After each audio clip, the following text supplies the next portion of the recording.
Welcome to Season 5 of the Agile Brand with Greg Kihlstrom, where we talk with enterprise and technology platform leaders about the people, processes, and platforms that make marketing and customer experience successful, scalable, and sustainable. This is what creates an Agile brand. I'm your host, Greg Kihlstrom, advisor and consultant for Fortune 1000 marketing and CX leaders and teams as principal and chief strategist at GK5A, and best-selling author, keynote speaker, entrepreneur, and Agile certified coach. The Agile Brand podcast is brought to you by TEKsystems, an industry leader in full-stack technology services, talent services, and real-world application. For more information, go to teksystems.com. To sign up for the Agile Brand newsletter and get the latest insights and articles on marketing technology and CX, or to purchase a copy of my latest book, House of the Customer, go to gregkihlstrom.com. You can also find all my books on Amazon and other retailers. And now on to the show. The state of customer experience is continually changing as brands increasingly compete based on the experience they can deliver to their customers across channels and across the customer journey. The winners in this race gain new customers through reputation and word of mouth, retain existing customers through loyalty and increased customer lifetime, and those who struggle to keep up can sometimes face an ever-widening gap in experience maturity. Genesys, a leading provider of customer experience and call center technology platforms, recently released its State of CX 2023 report. And today I'm going to discuss some of the most striking findings with one of its contributors. To help me discuss this topic, I'd like to welcome Ginger Conlon, Thought Leadership Director and Customer Experience Advocate at Genesys. Ginger, welcome to the show. Thanks for having me, Greg. I'm so glad to be here. Yeah, looking forward to talking about this with you. Why don't we start, though, by you giving a little background on yourself, as well as a little bit about what Genesys provides to its customers. Absolutely. Well, I've been educating customer experience and marketing professionals on strategies, trends, and technologies as a journalist and a speaker for about 3 decades. I've served as chief editor of several industry publications and was a founding board member of Customer Experience Professionals Association. And very fun, I was recently cited by Customer Experience Magazine as a #1 industry influencer in CX. Nice. Congrats. Yeah, thank you. Well, currently I serve as Thought Leadership Director at Genesys, and our team provides research-led, in-depth reports on customer experience and employee experience, as well as related content such as blogs, a live stream show, and a podcast. Now, Genesys, as you said, Greg, is a leading provider of CX technology. Every year, Genesys orchestrates billions of remarkable customer employee experiences that build trust and loyalty for organizations in more than 100 countries.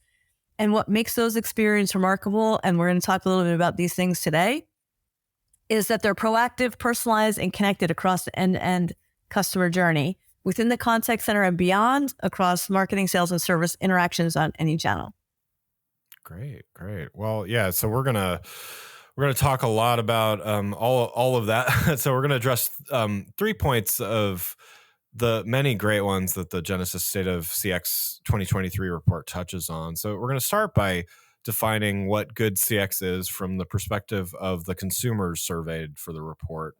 So according to the consumers, the top 3 responses for what good CX is were first, fast response with about 55%. Second was first interaction resolution, which with about 51% responding. And the third was professionalism and friendliness at about 40%. So the first 2 of those, to me, speak to the need for speed and quick resolutions. How do you interpret those results? I wholeheartedly agree with that. Customers want the companies that they do business with to respect their time and understand their needs, as well as have the information on hand and the ability to resolve their issues and answer their questions quickly and completely. And we like to call that basically empathy, right? The consumers are looking for empathy. They're looking for organizations to put themselves in their customers' shoes. Yeah. So channel adoption is one way that businesses can improve and keep up with changing consumer preferences because they're always evolving. What did you see in the report about how businesses are evolving in their adoption of new or maybe additional channels for customer support and service? So I'll start on the consumer side. Consumers are increasing their use of all digital channels, and organizations, they're doing their very best to try and keep pace.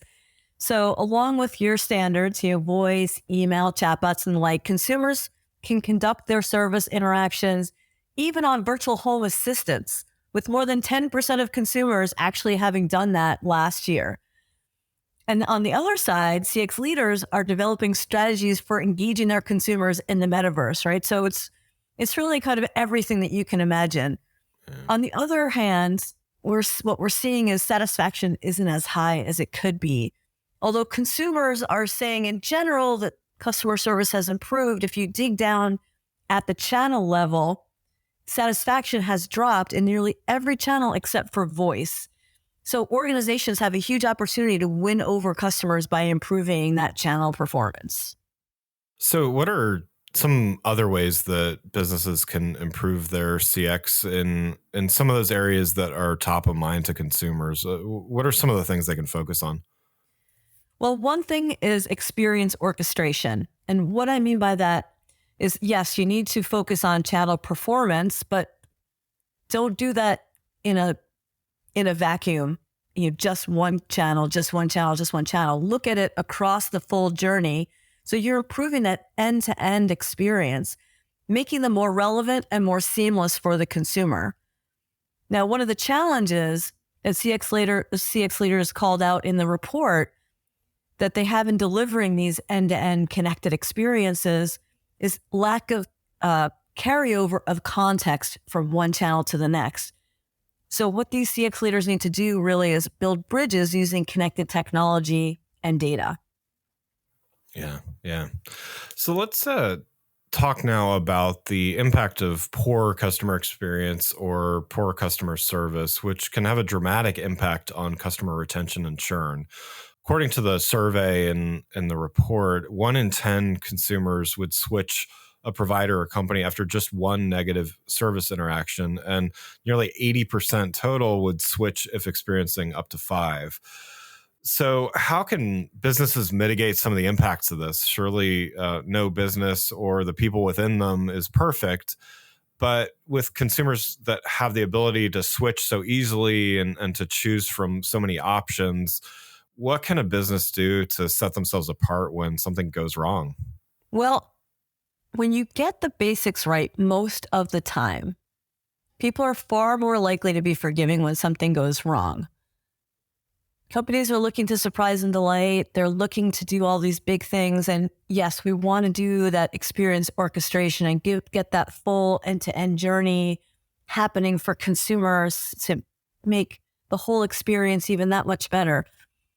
But you have to dial it back and make sure that the basics underneath are there before you start piling on and doing all of the other things. And so to get the basics right, CX leaders can use data from customer interactions to see what's working and what isn't.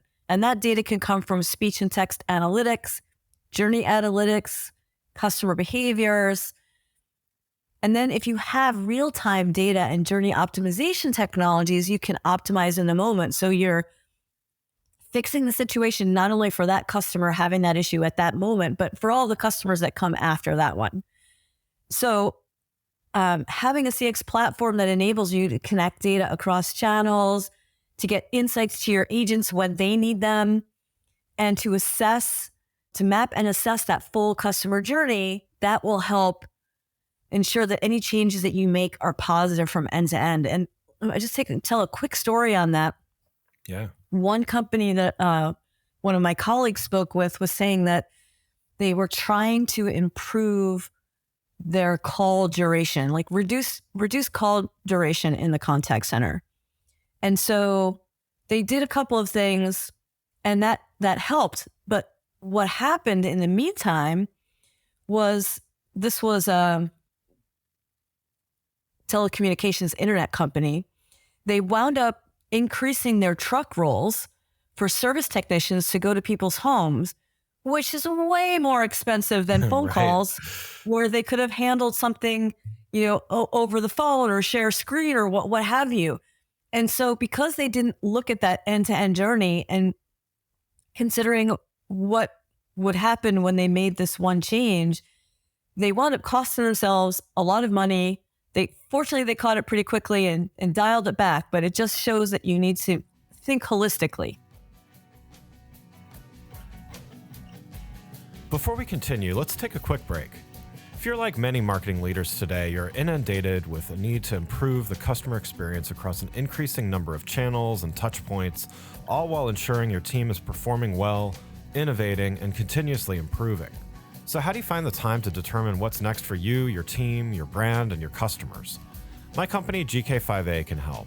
Whether it is advisory services, evaluation of marketing technology platforms and solutions, or digital agencies and implementation partners, or assistance with creating strategic roadmaps and prioritization of efforts, we've done it all and served as an ally to Fortune 1000 brands in industries like financial services, healthcare, consumer electronics, professional services, and more. You can learn more about these services and contact us at www.gk5a. That's www.gk5a.com. Now let's get back to the show. You kind of answered this already, but, I wanted to kind of build on that. I mean, how important is this cross-channel or omni-channel component when thinking about poor customer experiences? So, is it possible some of these companies, kind of like the one you just mentioned, are investing a lot in maybe one or two channels, but their customers are on several and channel switching, to boot? Well, you definitely want to prioritize that sweet spot of what works for your customers and what works for your company. With that said, you want to be where your customers are as much as you can.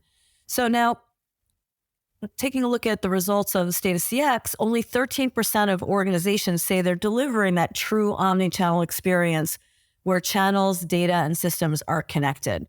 This is like a journey that companies are going to be on for quite some time. Yeah. So, like I said, it's great to be multi-channel and be where your customers are, but if those channels are siloed, it can make for that poor experience like we just talked about. Yeah. Now, on the other side, a couple of fun, not fun stats, if you'll see what I mean when I say them. 20% of consumers globally say that having to repeat themselves to different agents makes them want to scream. And 11% say they'd stop doing business with a company altogether because of it. So that's voice, but the same applies in digital channels, right? If a customer spent time using a chatbot to resolve an issue, it doesn't work out, and then they have to explain that whole issue and the whole chatbot experience to an agent, yeah, they're going to want to scream. Yeah. I count myself as one of those people for what it's worth. So in this focus group of one, I can say 100% respondents agree. So yeah, no, absolutely. I mean, I think, there's multi-channel / omni-channel, not every brand is quite ready for omni-channel necessarily, but their customers are on many.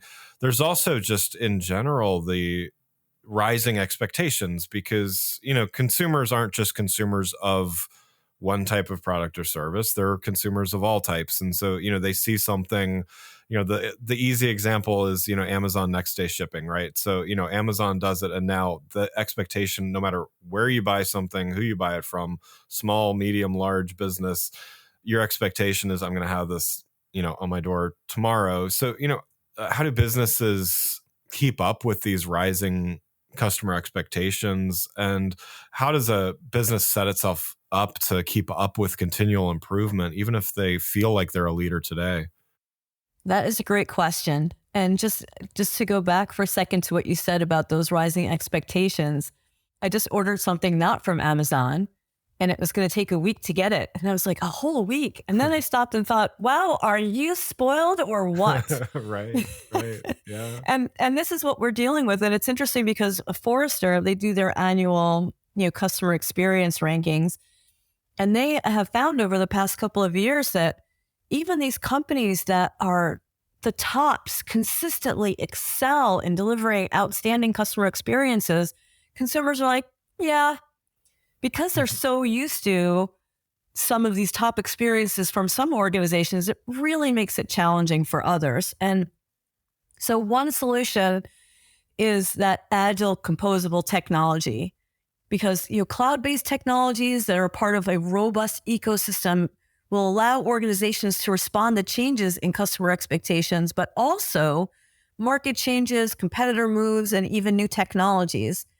And if you look at findings from the State of Customer Experience, half of CX leaders say that the biggest benefit of cloud CX are better access to data across channels and the ability to add new channels, capabilities, and features faster. And so that's on the technology side, again, that agile composable cloud technology. But on the other side, I'll go back to get the basics right. And then Yeah. anything that you do to surprise and delight your customers will be truly surprising and truly delightful, instead of potentially backfiring because of some basic interaction that went awry, like a dropped call. Yeah. Yeah. We've talked about some of the good stuff, some of the challenges here. I want to end on a positive note here, though. So, according to the report, it sounds like, and you referred to this earlier as well, it sounds like service is improving overall. 73% of consumers surveyed for the report say they've experienced mostly good service in the past year, and 65% say they feel customer service is getting better. This is a great number to see, of course, for any of us in the customer experience, customer service fields, and particularly with so much change in recent years, whether that's the pandemic or staffing shortages, and things like that. What do you think is contributing most to this increase in improved customer experience? Is it competition, like we talked about with the Amazon? Is it improved access to customer data and technology? What are some of the things driving this growth from your perspective? I think definitely that improved access to data. Also, really along with that, is that there's more personalization happening. So consumers want personalized experiences. In fact, the study found that 80% of consumers globally will buy more from companies that personalize their experiences consistently. And similarly, around a little bit less than 80% said that they would buy more often and recommend, and all those markers that you want to see. And when I talk about personalization, I'm not talking about marketing messages as much as we all love those personalized marketing messages. They're actually at the bottom of the list in State of CX. What consumers are looking for, 62% say that they want to receive services that they need in the channel of their choice, and they want to be connected straight away with the agent who can best help them. Now, CX technologies and AI can help enable this. Solutions like next best actions and predictive routing make consumers feel listened to and understood. And like I said before, they're looking for those empathetic customer experiences. And this is one way to deliver that. Yeah, yeah. And so Genesis works with a lot of leaders, leading companies, category leaders in customer experience. Where are these category leaders in CX focusing their efforts to try to stay one step ahead, to the point of the rising customer expectations as well as the rising competition? How are they focusing efforts to try to stay one step ahead and continue to drive greater CX? Well, this is going to sound very familiar to what we've been talking about. 71% of CX leaders surveyed in the State of CX say that implementing a customer experience platform that integrates systems is a top technology priority for 2023. And that includes communications platforms, workforce productivity solutions, CRM systems, ERP software, as well as digital and voice channels. And then half of those CX leaders said that they're planning to connect data and technology to deliver that omni-channel experience that we've been talking about. Yeah, yeah. Great. Well, Ginger, thanks so much for joining the show. I've got one last question before we wrap up here. Both you and the report give a lot of great advice for CX leaders, but I wanted to ask one piece of advice you would have for brands that maybe feel like they need to narrow the customer experience gap between themselves and their competitors as they navigate the months ahead. What would you say to them? I would say this: what you know about your customers is unique to you.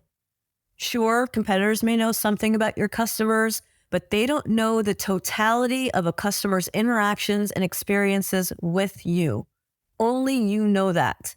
So use that information to create what Don Peppers and Martha Rogers, who coined the term one-to-one marketing, call a learning relationship, and what we at Genesys call empathy in action. And that's basically listen, understand and predict, act, and learn. Create that virtuous cycle of continually using the information that you and only you have about your customers to create unique, engaging, and loyalty-building customer experiences. Yeah. Wonderful advice. Well, again, I'd like to thank Ginger Conlon, Thought Leadership Director and Customer Experience Advocate at Genesys, for joining the show. You can learn more about Ginger, Genesys, and the State of CX 2023 report by following the links in the show notes. Thanks again for listening to the Agile Brand with Greg Kihlstrom podcast, brought to you by Tech Systems. If you enjoyed the show, please take a minute to subscribe on your podcast channel of choice and leave us a rating so that others can find the show more easily. You can access more episodes of the show at www.gregkihlstrom.com. That's GregKihlstrom.com. To get a copy of my latest book, House of the Customer, visit my website, or you can find it on Amazon or other retailers. The Agile Brand is produced by Missing Link, a Latina-owned, strategy-driven, creatively fueled production co-op. From ideation to creation, they craft human connections through intelligent, engaging, and informative content. Until next time, stay agile.